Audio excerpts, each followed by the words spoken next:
안녕하세요. 오늘은 아이들 과외 수업 시키실 때 선생님을 어떻게 선택하면 되는지, 그리고 학원이 아닌 과외를 했을 때의 장단점은 무엇이 있는지에 대해서 이야기해 보겠습니다.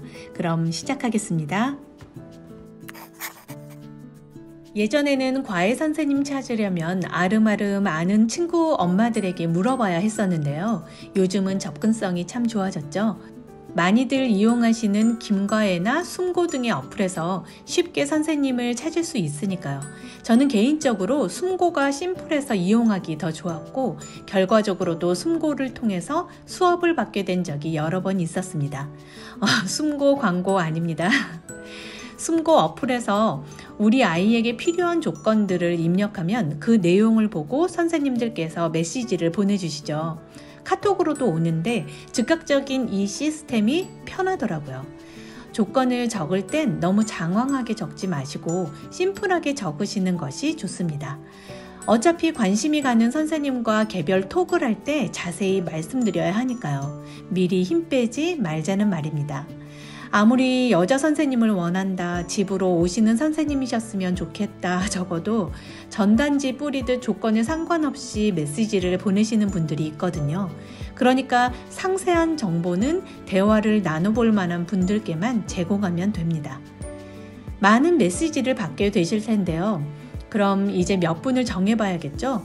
물론 그 전에 어떤 분을 정할 것인지 기준이 세워져 있어야 하고요.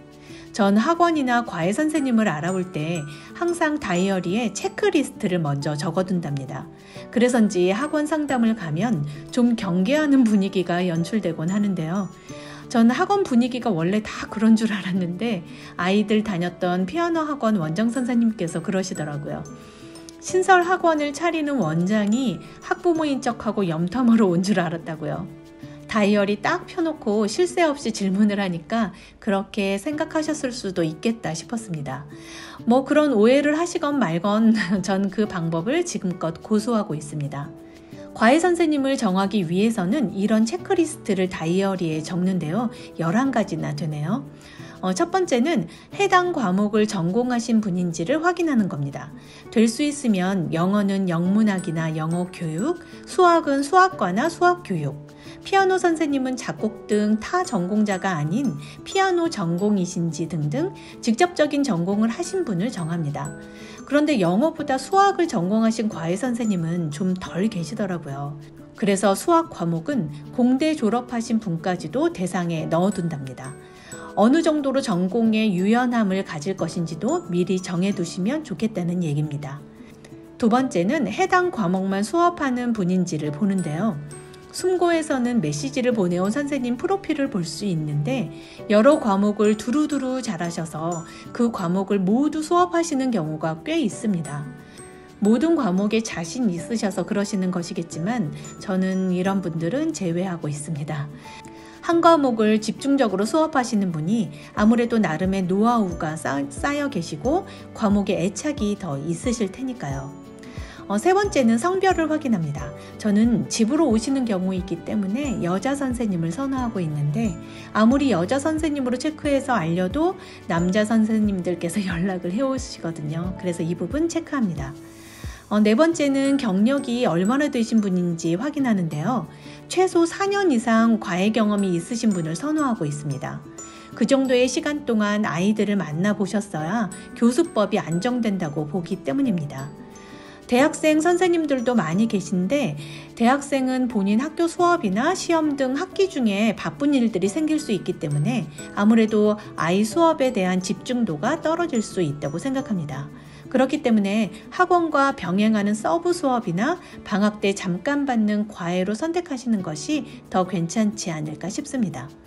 공부를 마친 시기가 가장 최근이기 때문에 더 열정적이고 본인이 경험한 공부법까지를 언니 오빠처럼 전수해 줄 수도 있지만 그런 학생 선생님 만나기 쉽지 않은 일 같거든요. 다섯 번째는 자신만의 커리큘럼을 가지고 계신 선생님인지 보는데요. 어떤 분은 시범 수업 전에 전화 통화로 수업을 진행하는 가치관이 맞는지, 본인은 어떤 생각으로 어떻게 아이들을 가르치는지 미리 말씀하시는 분이 있는가 하면 덮어놓고 잘 가르쳐 보겠습니다. 믿고 맡겨주세요 하시는 분이 계시더라고요. 당연히 두리뭉실한 것보다는 구체적으로 어떻게 수업을 진행할 것이고 장단기 계획을 미리 제시해 주시는 분을 선택해야겠죠. 6번째는 출신 학교를 살짝 여쭤보는데요. 요즘은 시범 수업하실 때 졸업증을 보여주시는 것이 보통이더라고요. 좋은 학교 출신이라는 것과 잘 가르치는 것이 비례하면 과외 선생님 정하는 데 도움이 될 텐데 그렇지 않잖아요. 그래서 출신 학교는 신뢰의 문제로 확인만 하고 있습니다. 7번째로 이건 좀 더 개인적인 의견인데요. 영어의 경우에 저는 태솔 자격증을 가진 분을 선호하고 있습니다. 태솔이 가르치는 방법을 배우는 거잖아요. 그래서인지 이 공부를 하신 선생님들이 더 만족스러웠던 경험이 있습니다. 8번째는 수업하고자 하는 요일과 시간이 맞는지를 확인합니다. 아무리 괜찮은 선생님이셔도 너무 인기가 많으셔서 요일과 시간이 절대 맞춰지지 않는 경우가 있습니다. 시간 낭비가 될 수 있으니 미리 챙겨서 확인해야 하는 부분입니다. 9번째는 우리 집과 가까운 곳에 살고 계신지 확인하는 건데요. 어차피 선생님께서 우리 집으로 오시는 것이기 때문에 처음에는 상관하지 않았는데 멀리 살고 계신 분들은 가끔이라도 교통 상황 때문에 늦거나 못 오시게 되는 경우가 발생하게 되고 이동거리의 시간을 많이 빼앗기다 보니까 그 부분에 부담을 갖고 오래 진행하지 못할 수도 있거든요. 그러니까 될 수 있으면 가까이 사시는 분이 좋다는 생각입니다. 10번째는 부득이한 상황으로 과외 수업을 종료하게 되는 경우 2주 전에 미리 알리는 것에 동의하시는지 확인하고 있습니다. 이 부분은 할 말이 많아서 뒤에 과외할 때의 단점 이야기할 때 자세히 이야기하겠습니다. 마지막으로 11번째는 시간당 과외비가 적당한지를 확인하는 겁니다. 터무니없이 비싸게 책정하시는 분도 계시거든요. 그러니까 경력사항과 함께 시간당 과외비가 적당한지 메시지 보내주신 다른 분들과 비교해서 판단하는 기준을 만들어 보시면 좋겠습니다. 이렇게 11가지의 체크리스트를 적어두시고 시범 수업을 받아볼 몇 분을 정할 차례죠. 1번부터 4번까지 정도를 어느 정도 만족하는 분들에게 연락을 취합니다. 전공자인지 해당 과목만을 수업하는 분인지 원하는 성별인지 경력은 충분하신지 이 정도가 충족되는 분들과 톡으로 대화를 나누건 통화를 하건 해서 시범 수업을 받을 일정을 잡는 거죠. 시범 강의는 3-4분 정도로 선택하는 것이 좋은 것 같습니다.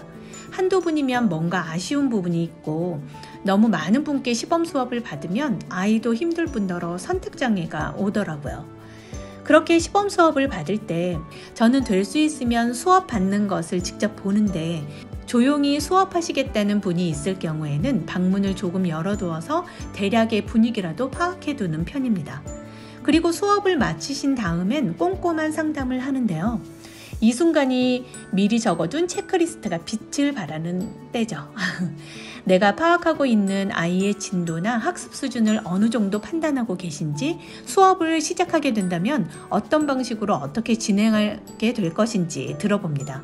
그리고 상담하면서 아이의 부족한 부분만 강조하면서 부정적인 이야기만 하시는 분도 계시는데요. 전 타인의 아이에게는 여유롭고 긍정적인 분위기의 수업을 할 수 있어야 한다고 생각하기 때문에 이런 분도 그냥 보내드립니다.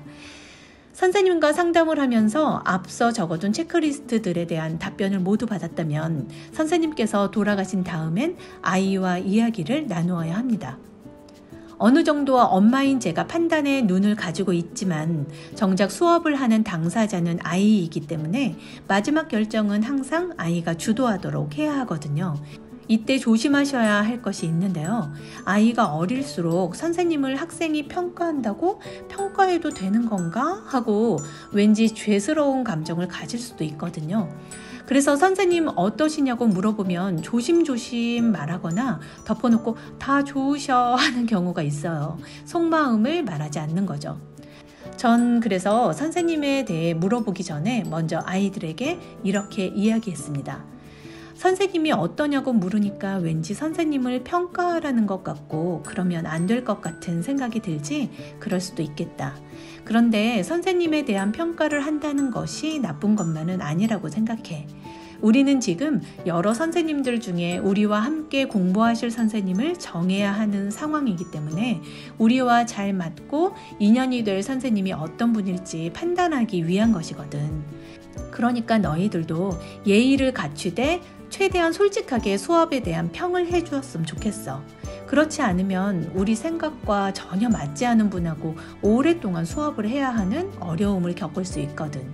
엄마도 많은 부분을 체크리스트로 확인했는데 너희의 의견이 가장 중요하니까 결정하는 데 크게 반영하려고 하는 거란다. 그러면 아이들은 여러 가지 느낀 것들을 솔직하게 이야기합니다. 아이들 이야기를 들어보면 제가 생각했던 이미지와 수업 때는 다른 경우도 덜어 있더라고요. 그러니까 반드시 수업을 직접 받을 아이의 의견을 충분히 들어보시고 또 결정에 반영하시면 후회 없는 선택이 되실 겁니다. 과외를 할 때의 장단점도 말씀드려 보겠습니다. 당연히 개인적인 의견입니다. 장점으로는 첫 번째, 내 아이의 속도에 맞출 수 있다는 것입니다. 전 이 부분 때문에 학원보다는 과외를 선호하는데요. 매번 수업이 끝나고 선생님과 잠깐 이야기를 하게 되니까 그때그때의 이해도에 맞춰서 진도를 나갈 수 있었습니다. 이해를 빨리 하는 부분은 속진으로 나가고 더딘 부분은 반복을 해주면서 구멍 생기지 않는 학습이 가능하다는 점이 좋았습니다. 두 번째는 질문이 생기면 그때그때 해결하고 넘어갈 수 있다는 겁니다. 여러 명이 함께 수업을 듣는 강의실에서 내 질문거리를 해결하겠다고 수업을 멈추고 질문하기는 쉬운 일이 아니잖아요. 수업 끝나고 한꺼번에 해결해 올 수도 있지만 그보다는 1대1 수업 중에 그때그때마다 질문을 해결하고 넘어가는 것이 과외의 큰 장점이라고 생각합니다. 세 번째는 결강을 하더라도 진도에 지장이 없다는 것입니다. 특히 수학 과목 같은 경우 학원 한번 결강하게 되면 과제까지 한꺼번에 밀리게 돼서 그 다음 수업에 가면 중간을 건너뛰고 가게 되거나 무리하게 그 부분까지 공부해 가야 하잖아요. 그런데 과외를 하면 결강하는 날을 미리 알리고 조율할 수 있다는 점이 좋았습니다. 네 번째는 학원 이동 시간이 필요 없다는 것인데요. 선생님께서 우리 집으로 오셔서 수업하시기 때문에 수업 시작 직전까지 수업 준비를 하고 있다 보니까 좀 더 안정된 상태에서 수업을 받을 수 있었습니다. 저는 과외가 장점이 많은 공부 방법이라고 생각하지만 단점이 없는 것은 아니죠. 우선 가장 큰 단점은 선생님이 갑자기 그만두신다는 건데요. 이 부분에 있어서 황당한 일이 참 많던데 저도 2번 경험했습니다. 한 선생님께서는 수업한 지 한 달 만에 지방으로 내려가시게 되었다면서 다음 수업부터 못 오게 되었다고 통보를 했습니다. 어찌나 어안이 벙벙하던지 선생님 새로 구하는 것도 시간이 걸리고 보통 신경 쓰이는 일이 아닌데 그렇게 갑자기 그만두시니 화가 많이 나긴 했네요.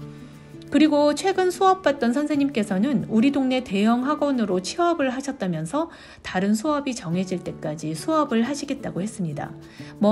우리 스케줄에 맞춘 변경이 가장 좋지만 이렇게 미리 말씀해 주시고 학생의 진도와 수업에 최대한 지장을 주지 않으려 하신 부분은 괜찮았다고 생각합니다. 그래서 체크리스트에서 수업을 그만두게 될 경우 서로 최소한 2주의 시간은 두고 알리는 것이 어떤지 확인하자고 했던 겁니다. 두 번째 단점으로는 장점과 연동되는 부분인데 진도가 빠를 순 없다는 겁니다. 아무래도 아이의 이해도나 상황에 맞춤형 수업이다 보니 커리큘럼에 따라 진도를 나가는 대형 학원만큼 빠르게 나갈 수는 없습니다. 그런데 전 부분 아이의 학습 상태를 체크하면서 속도를 조절하니까 진도도 그리 늦지 않게 되더라고요. 그러니까 이 단점은 장점으로 승화시켜 보시기 바랍니다. 세 번째는 시간 등 약속을 지키지 않는 선생님이 계시는데요. 과외는 시간당 페이를 계산하잖아요. 그리고 선생님께서 오시면 아이는 모든 준비가 완료되어서 책상에 딱 앉아있지만 선생님은 아직 정비가 되지 않은 상태이기 때문에 수업 앞뒤로 좀 버려지는 시간을 감안해야 하는데요. 배정된 시간보다 자꾸 늦게 오시면 수업 종료 시간을 예민하게 챙기게 되더라고요. 수업 시간 약속이나 보강 수업 일정 약속 등을 잘 지키지 않으시는 경우에는 스트레스가 이만저만이 아닙니다. 네 번째로는 수업 시간에 잡담을 많이 하시는 선생님이 계시는데요. 소중한 과외 수업 시간에 수업 이외에 여행 어디 다녀왔어? 거기 어땠니? 부터 시작해서 선생님 딸이 몇 학년인데 그때는 어떤 문제집 푸는 게 좋으니? 너는 어떻게 공부했어? 등등 멘토 역할의 동기부여식 대화나 친밀감을 키우기 위한 대화 정도는 충분히 좋겠지만 그 이상의 잡담을 즐기시는 분과는 오래 인연 맺기 힘들었습니다. 마지막 단점은 비싸다는 것이고요. 이 부분이 제일 큰 건가요? 말씀드리다 보니 장점보다 단점의 수가 하나 더 많긴 하지만 저는 아직도 학원보다는 과외를 더 선호하는 편입니다. 지금은 학원도 다녀보고 싶다고 해서 두 아이 모두 학원을 다니고 있는데 조만간 다시 과외 선생님을 찾지 않을까 싶습니다. 순간순간 아이에게 학원이 더 맞을 때가 있고 과외가 더 맞을 때가 있으니까 상황에 맞는 공부 환경 만들어주시면 좋겠습니다. 오늘 이야기는 여기까지입니다. 들어주셔서 감사합니다.